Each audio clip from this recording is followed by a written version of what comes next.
Hello friends, आप जो blouse देख रहे हैं ना, इसी ब्लाउज की कटिंग और सिलाई को हम लोग सीखेंगे। ये 38 साइज का ब्लाउज है, पीछे से गला डीप है।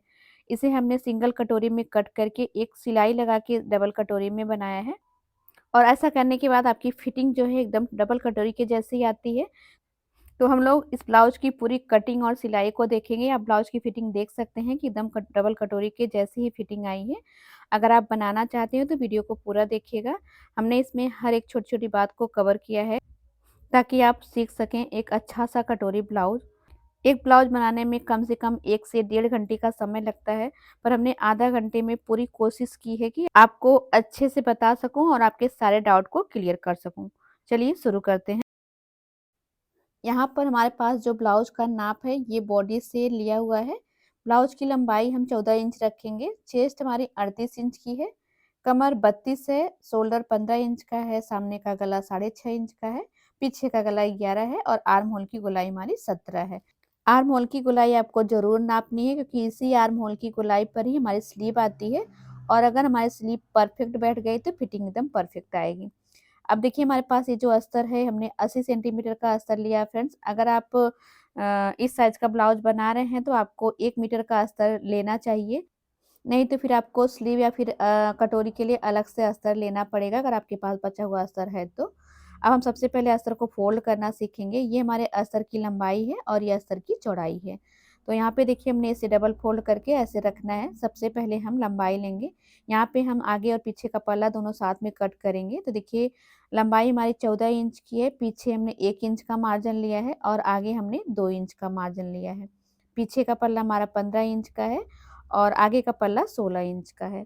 अब चेस्ट हमारी जो है वो 38 है, तो हम 38 का आधा लेंगे यानी कि 19 इंच लेंगे और फिर उसमें 4 इंच मार्जिन का प्लस कर लेंगे, यानी कि 23 इंच का कपड़ा हमने ले लेना है आगे पीछे पल्ले के लिए। इस तरीके से हम इसको 4 फोल्ड में कर लेंगे तो यहाँ पे हमारा आगे और पीछे का पल्ला इसमें आ जाएगा। अभी जो अस्तर बच रहा है इसमें हमारी या तो कटोरी हम कट करेंगे या फिर छोटी सी स्लीव आएगी। बड़ी स्लीव इसमें नहीं आएगी, चाहे आप कितनी भी कोशिश कर लें। तो ये छोटा अस्तर है तो हमारा जो छोटा स्लीव बनेगा वो आ जाएगा। कटोरी के लिए हमें अलग से कपड़ा लेना ही पड़ेगा अस्तर का। तो उम्मीद करती हूँ आपको लंबाई चौड़ाई समझ में आ गई है फ्रेंड्स। ये देखिए फिर से क्लियर करते हैं। पीछे की लंबाई हमारी 14 इंच की है। 1 इंच इसमें मार्जिन का प्लस है और आगे की लंबाई में हम 1 इंच और प्लस करके लेंगे। यानी कि जितनी हमारी तैयार लंबाई है उससे 1 इंच ज़्यादा पीछे के पल्ले के लिए लेना पड़ता है और 2 इंच ज़्यादा हम आगे के पल्ले के लिए लेते हैं। जो बचेगा उसको हम निकाल देंगे। तो ये हमारी लंबाई चौड़ाई हो गई। अब हमारा जो शोल्डर है वो 15 इंच का है। उसका आधा करेंगे तो आएगा 7.5 इंच। जैसा कि आपको पता है कि गले के हिसाब से हम अपना शोल्डर माइनस करते हैं, तो आगे का गला हमारा 6.5 इंच डीप है, इसके अकॉर्डिंग हम माइनस करेंगे। तो हम कितना माइनस करेंगे? शोल्डर 7.5 इंच है, इसमें से हम 1.5 इंच माइनस कर देंगे तो हमारा शोल्डर हो जाएगा 5.5 इंच का। आर्म होल हमें 6 इंच लेना है। देखिए आर्म होल को आपको अपने आर्म होल की गोलाई के अकॉर्डिंग लेना है। अभी हम 6 इंच ले लेंगे, फिर आर्म होल की गोलाई को नापेंगे। अगर हमें कम ज़्यादा लगेगा तो हम फिर से उसे प्लस कर लेंगे। अभी देखिए फ्रेंड्स हमारी जो चेस्ट है वो 38 है, उसका चौथाई लेंगे तो आएगा 9.5 इंच। हमें 9.5 इंच अपनी चेस्ट को लेना है और इसमें हम 2 इंच का मार्जिन लेंगे। मार्जिन आप अपने अकॉर्डिंग रख सकते हैं। कमर हमारी 32 है, उसका चौथाई लेंगे 8 इंच आएगा और 2 इंच इसमें मार्जिन का रहेगा। 1 इंच इसमें हम और लेंगे जो कि पीछे वाले पार्ट में टक्स के लिए जाएगा। इसे सिर्फ पीछे के लिए लेना है। अभी के लिए हम ले लेते हैं, जब हम पल्ले को अलग कर लेंगे तो आगे के पल्ले से उसको निकाल देंगे। तो यहाँ पे आप देख सकते हैं ये जो निशान है ये आगे के पल्ले के लिए है और जो 1 इंच हमने टक्स के लिए लिया है वो ये पीछे के पल्ले के लिए है। अब हम क्या करेंगे, आर्म होल का शेप देंगे। आर्म होल का शेप देने के लिए आपको आर्म होल की लाइन को पहले हाफ कर लेना है, इसका सेंटर ले लेना है और अब आर्म होल का शेप देंगे। तो हम देखिए फ्रेंच कर्व की मदद से शेप देंगे। हमारा जो शेप है एकदम परफेक्ट आता है। अगर आप सिलाई का काम करते हैं तो ये वाला टूल्स आप जरूर रखिए। अब हम क्या करेंगे, हाफ इंच सिलाई का मार्जिन छोड़ के आर्म होल की गोलाई को नाप लेंगे।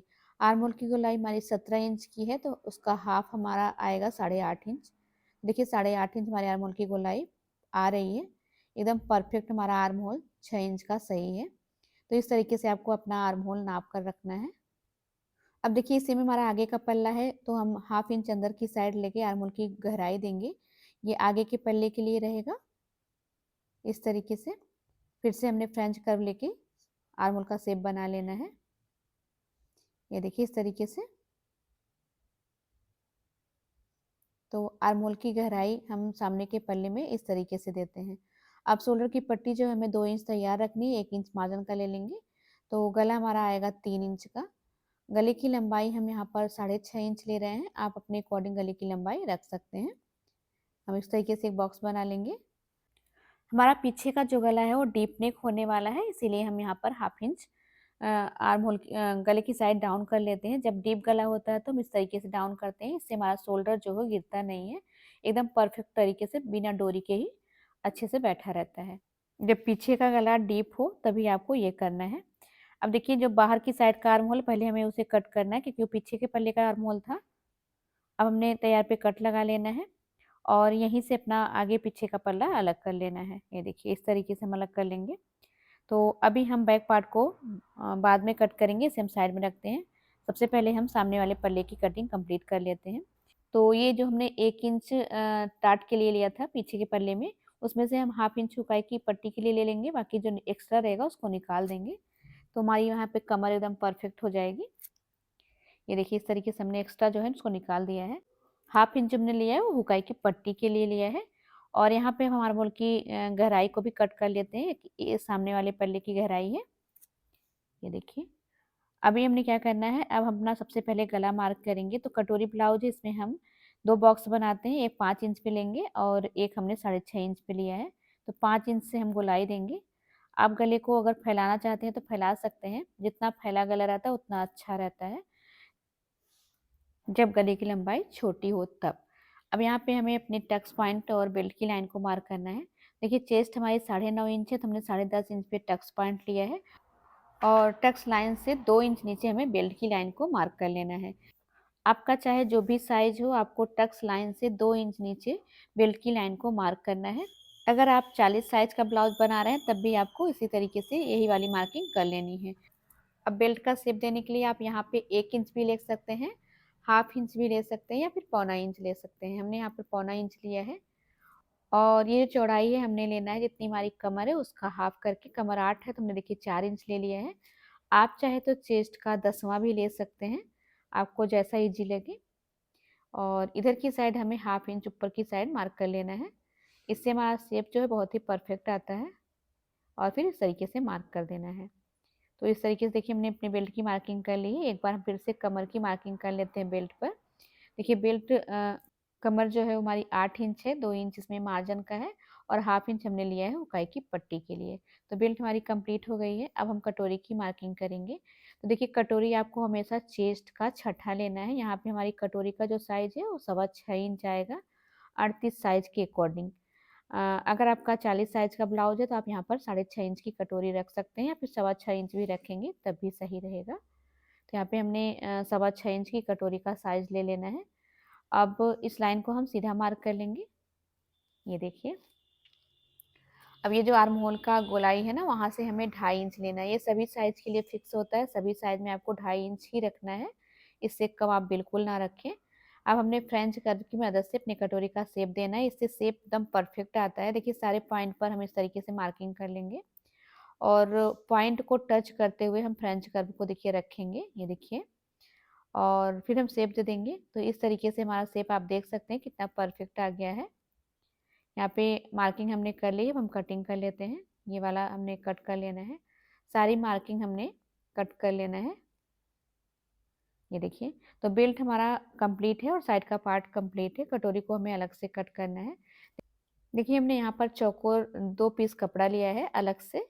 अब इसी पर अपनी कटोरी को रखेंगे इस तरीके से कोने पे। जैसी हमारी कटोरी का शेप है ऐसे ही हमने उस पहले उतार लेना है। तो बहुत ही आसान तरीका है, इस तरीके से आप कटोरी ब्लाउज की कटिंग करके सिंगल कटोरी भी बना सकते हैं और फिर डबल कटोरी बनाने के लिए सिंपल आपको इसमें एक सिलाई डालनी है। देखिए यहाँ पे हमने कटोरी का शेप उतार लिया है, अब इसको बढ़ाना है। तो सबसे पहले हम एक हाफ इंच की लाइन मार्क कर लेंगे। ये लाइन हमारी सीधी रहेगी ऊपर से नीचे तक हुकाई की पट्टी के लिए, ये देखिए। अभी कटोरी को बढ़ाना कैसे है, देखिए इंची टेप को हमने ऐसे रखना है जितना आपका चेस्ट हो उसका चौथाई आ जाना चाहिए। हमारी चेस्ट 9.5 इंच है, देखिए 9.5 इंच पे हमने कटोरी का साइज लेना है। आपका जो भी साइज हो चेस्ट का उसका ही साइज चौथाई करके लेना है। तो यहाँ पे हमारा 9.5 इंच, तो हमने 9.5 इंच ले लिया है। इस तरीके से देखिए हम मार्क करेंगे। इधर की साइड हम तिरछा मिलाएंगे, ये देखिए इस तरीके से। और इधर की साइड का शेप देने के लिए यही वाला कटोरी का पैटर्न हमने लेना है और इस तरीके से लाइन पे रखते हुए इसी शेप को हमने उतार लेना है। बहुत ही आसान तरीका है, इससे शेप एकदम परफेक्ट आएगा। ये देखिए, और ऊपर तक इसका मार्किंग कर लेना है। अब देखिए फिर से इंची टेप को रखना है, जितना हमारा साइज है उसको इस तरीके से हाफ कर लेना है। जहाँ पे इसका सेंटर आ रहा है वहाँ से हमने नीचे 1.5 इंच लेना है। आप चाहे किसी भी साइज का ब्लाउज बना रहे हैं, आपको इसी तरीके से ही मार्किंग करनी है। और अब देखिए आपका जो डाउट होता है कि आपकी कटोरी बड़ी हो जाती है, तो आपको क्या करना है, थोड़ा-सा ऊपर करके मार्क कर लेना है। हम यहाँ पे देखिए एकदम उसी लाइन पे मार्क करेंगे जहाँ पे हमारी लाइन सीधी आ रही नीचे वाली, और फिर इस तरीके से हम शेप बना देंगे। देखिए सिलाई करते समय अगर आपकी कटोरी बड़ी होती है तो आप उसको नीचे से कट कर सकते हैं शेप में, और इधर की साइड का अगर आपको पार्ट बड़ा लग रहा है तो यहाँ पर भी आप इसको छोटा कर सकते हैं। इस तरीके से शेप दे सकते हैं। तो देखिए यहाँ पे हमारी कटोरी का शेप एकदम अच्छे से बन गया है। अब इसकी हम कटिंग कर लेंगे। आप यहाँ से कटोरी की छँटाई कर सकते हैं अगर आपकी कटोरी बड़ी आ रही है तो, कोई दिक्कत नहीं है। कटोरी छोटी नहीं पड़नी चाहिए, बड़ी हो है तो कोई दिक्कत नहीं है। अब यहाँ पे हमने कटोरी की कटिंग कर ली है, इसको देखिए सेंटर से फोल्ड करेंगे और सेंटर पर एक कट लगा लेंगे। हाफ इंच सिलाई का मार्जिन छोड़ के जितनी भी आपकी कटोरी का साइज़ है पहले आपको उसको हाफ कर लेना है। हाफ करने के बाद देखिए जितना आ रहा है उतने पे आपको निशान लगा लेना है, जितना बच रहा है वही आपका टक्स हो जाएगा। और टक्स की लंबाई हम यहाँ पर देखिए 3.5 इंच ले रहे हैं इस तरीके से। यहाँ पे आप देख सकते हैं कि बहुत ही आसान तरीके से हमारी टक्स भी निकल आई है। अब टक्स पर हम कट लगा लेंगे, ये देखिए। तो टक्स की मार्किंग हमारी एकदम कंप्लीट हो गई है, परफेक्ट तरीके से आ भी गई है। अब हमारा कटोरी यहाँ पर कंप्लीट हो गया है। ये जो टक्स वाली लाइन है, टक्स की लंबाई वाली लाइन, इसको भी हम मार्क कर लेते हैं, ये वाली। तो इस तरीके से हमारा सामने का पल्ला कंप्लीट हो गया है। अब हम पीछे वाले पल्ले को भी क्लियर कर लेते हैं क्योंकि पीछे का गला हमारा डीप रहने वाला है। गोल गला बना रहे हैं, तो गले की जो चौड़ाई है वो 2.25 इंच ले रहे हैं। अगर आप डोरी भी लगाना चाहते हैं तो 2.5 इंच तक गला रख सकते हैं गोल गले को। गले की लंबाई हमने 11 इंच ली है, नीचे की साइड हमने गले की चौड़ाई 3 इंच रखी है। फिर इसके बाद हमने एक बॉक्स बनाना है और राउंड गले का शेप दे देना है इस तरीके से। अब देखिए पीछे जो ये हमारा नीचे का 1 इंच का मार्जिन था ना, उसको भी हम मार्क कर लेंगे। यहाँ पे आगे के पल्ले में जितनी हमारी शोल्डर पट्टी है उतना ही हमने पीछे वाले पल्ले में भी रखनी है। तो 3 इंच शोल्डर पट्टी रखेंगे तो आप देख सकते हैं कितना हमारा शोल्डर कम हो गया है। आगे का शोल्डर हमारा 6 इंच का था, पीछे हमारा डीप गले की वजह से हाफ इंच शोल्डर और कम हुआ है, यानी कि 5.5 इंच का शोल्डर अब हमारा है। तो हमें इतना ही यहाँ पर भी नाप लेना है और लाइन को सीधा मार्क कर लेना है। ये देखिए इस तरीके से। आर्मोल हमारा 6 इंच ही रहेगा जितना हमने आगे के पल्ले में रखा है। अब हमने क्या करना है, देखिए यहाँ पे शोल्डर कम होने से हमारा पीछे के पल्ले में खिंचाव आएगा, इसके लिए हाफ इंच हमने आर्मोल की लाइन को बाहर से मार्क करना है इस तरीके से। अब आर्मोल की लाइन को हाफ करेंगे और फिर हम आर्महोल का शेप देंगे फिर से यहाँ से, देखिए इस लाइन से। ये देखिए फ्रेंच कर्व को अच्छे से सेट कर लेना है और आर्महोल का शेप देना है। अब हम आर्महोल की गोलाई को नापेंगे, तो आप देख सकते हैं कि हमारा आर्महोल अंदर की साइड आया है तो इससे आर्महोल की गोलाई बढ़ गई है। यहाँ पे आर्महोल की गोलाई हमारी 9.25 इंच की आ रही है, जबकि हमें 8.5 इंच चाहिए। इसके लिए हम क्या करेंगे, चेस्ट को माइनस करेंगे। चेस्ट हमने 9.5 इंच ली है, तो इसमें हम 9 इंच लेंगे। इसके बाद फिर से आर्महोल की गोलाई को नापेंगे। देख सकते हैं अब हमारे आर्महोल की गोलाई 8.5 इंच आ गई है। यानी कि जब हमारा गला पीछे का डीप हुआ तो शोल्डर भी माइनस हुआ और हमें चेस्ट को भी माइनस करना पड़ा। तो इस तरीके से आप अगर मार्किंग करते हैं तो आपका जो शोल्डर है वो कभी नहीं उतरेगा और ना ही आर्महोल के पास क्रीज आएगी। तो ये सारी चीज़ें आपको समझ करके मार्किंग करनी है। ये देखिए ये हाफ इंच एक्स्ट्रा है, उसको हम निकाल देंगे क्योंकि हमने 9.5 के हिसाब से मार्किंग करी थी, तो ये हाफ इंच एक्स्ट्रा आएगा इसमें। और आर्म होल की लाइन को हम यहाँ से कट करेंगे। ये देखिए अब जाके हमारा बैक पार्ट कंप्लीट हुआ है। इस तरीके से आपको अपने गले के अकॉर्डिंग सारी मार्किंग करनी होती है।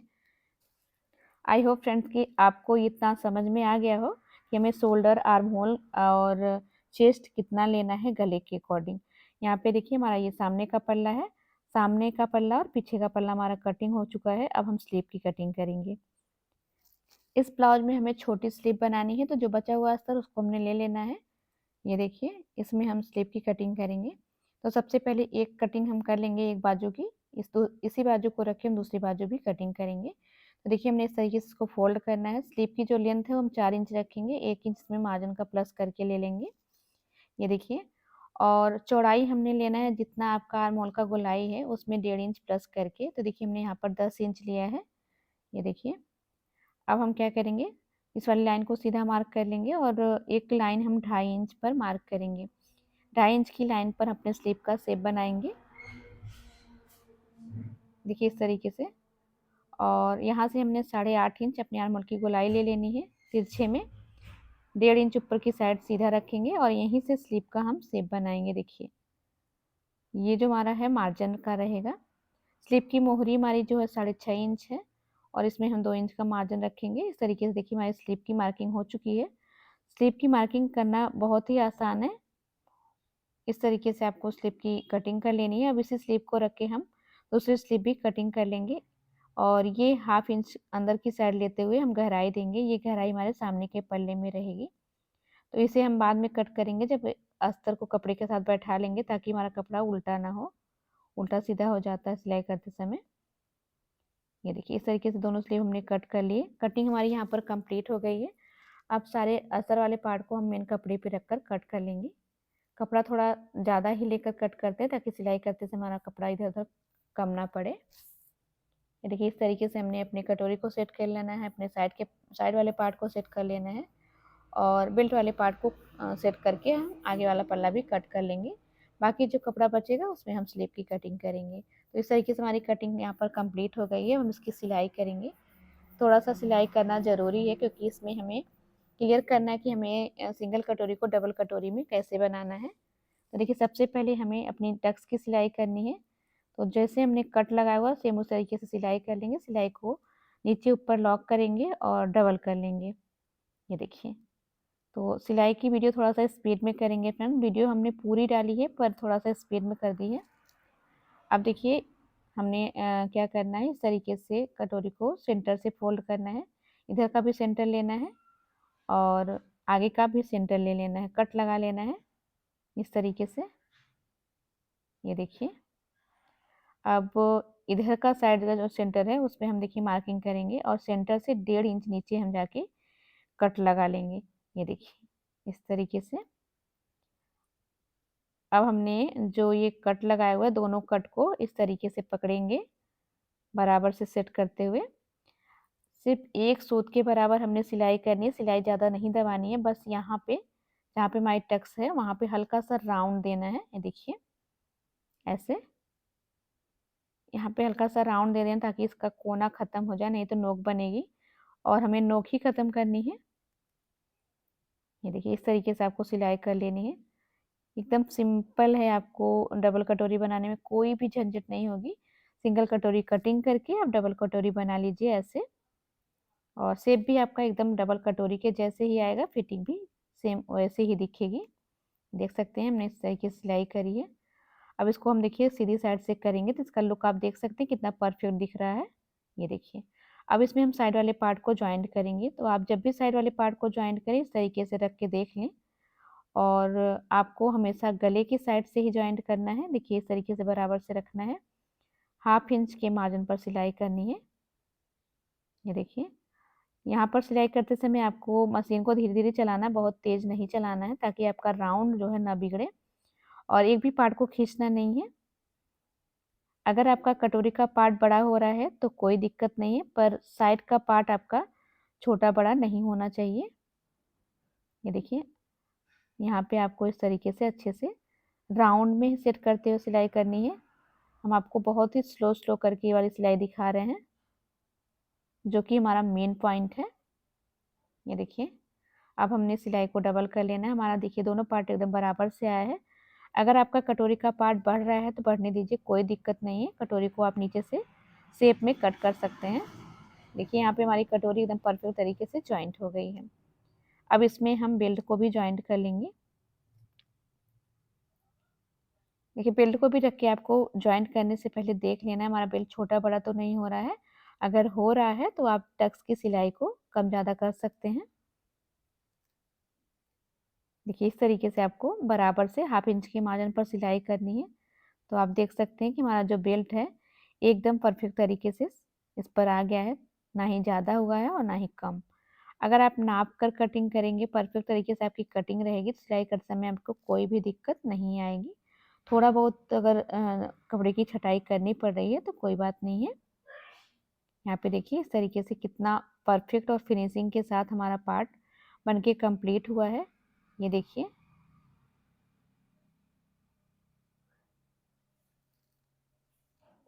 इसी तरीके से हमने दूसरा पार्ट भी बना लिया है, हुकाई की पट्टी भी लगा ली है, पीछे का पल्ला कंप्लीट कर लिया है। अब देखिए सिलाई को स्पीड में करके हम ब्लाउज को कंप्लीट कर लेते हैं। देखिए इस तरीके से हम अपने आगे वाले पल्ले को पीछे वाले पल्ले पर रखकर जॉइंट करेंगे तो आप देख सकते हैं कि हमारा दोनों पार्ट एकदम बराबर से आ रहा है और जो भी थोड़ा बहुत एक्स्ट्रा आपको कट कर देना है। अब हम देखिए उल्टी साइड से करेंगे और शोल्डर की सिलाई करेंगे हाफ इंच के मार्जिन पर। ये देखिए बराबर से सेट करके सिलाई करनी है। स्लीव को जॉइन करने से पहले देखिए शोल्डर पर अगर एक्स्ट्रा कपड़ा आप उसको कट कर दीजिए। यहाँ पे हमने स्लीव भी तैयार कर ली है। जो गहराई वाला पार्ट है वो सामने के पल्ले में रखेंगे और जहाँ पे हमारा मार्जिन है वो बराबर से होना चाहिए। देखिए स्लीव का सेंटर शोल्डर के सेंटर पे रखकर बराबर से सिलाई करेंगे। एक भी पार्ट को खींचना नहीं, बराबर से रख के सिलना है। आप देख सकते हैं कि हमारा स्लीव एकदम परफेक्ट आर्म होल पर फिट हो गया है। फिर सिलाई को डबल करते हुए दूसरी साइड आएंगे और इस तरीके से सिलाई कर लेंगे। देखिए इस साइड भी हमारा आर्म होल पर स्लीव एकदम परफेक्ट सेट हो गया है। अब सिलाई को डबल कर लेंगे किनारे की। सेम इस तरीके से हमने दूसरी स्लीव भी ज्वाइन कर लेनी है। यहाँ पे हमने स्लीव को ज्वाइन कर लिया। अब इसकी फिटिंग लगाएंगे। तो फिटिंग लगाने के लिए सबसे पहले हम देखिए बीच वाले पार्ट को एक दूसरे के साथ ज्वाइन कर लेंगे और दोनों पल्ले को बराबर से नाप कर देखिए हमारा दोनों पल्ला बराबर है। स्लीव का दोनों जॉइंट बराबर से मिलाना है और सीधी साइड से किनारे की सिलाई लगा देनी है। ये देखिए इस तरीके से जो भी एक्स्ट्रा दिखे आपको उसको कट कर देना है। एकदम सिंपल है, फिटिंग लगाना भी बहुत ही आसान है फ्रेंड्स। हमने थोड़ा सा स्पीड में करके सिलाई लगाई है। वीडियो बहुत ही ज़्यादा लंबा हो रहा था, शायद आप लोग बोर भी हो रहे होंगे। ये देखिए दोनों साइड से हमने सिलाई लगा दी, हमारा कपड़ा अच्छे से बैठ गया है। अब इस पर हम फिटिंग की सिलाई लगाएंगे। तो देखिए हमने क्या करना है, यहाँ पे जो हमारा कट है पीछे वाले पल्ले में चेस्ट के पास, वही हमने फिटिंग के लिए लेना है। फिटिंग की सिलाई एकदम सीधी आनी चाहिए। कमर हमारी 8 इंच की है तो हमने कमर की भी मार्किंग कर ली है। अब देखिए बराबर से रखते हुए हमने फिटिंग की 2-3 सिलाइयाँ लगा लेनी है। देखिए दूसरी साइड भी देखिए इस तरीके से हम कमर को नापेंगे। कमर यहाँ से हमारी 16 इंच है। पीछे के पल्ले में जो आर्म होल के पास कट लगा हुआ था फिटिंग का, उसी पे हमने सिलाई को लगा लेना है। पहली वाली स्लिप की मोहरी से दूसरी वाली स्लिप की मोहरी नाप लेना है, फिटिंग लगा लेना है। ये देखिए और 2-3 फिटिंग की सिलाई लगा लेंगे। इस तरीके से हमने अपने ब्लाउज को कंप्लीट कर लिया है। अब हम ब्लाउज को सीधा करेंगे।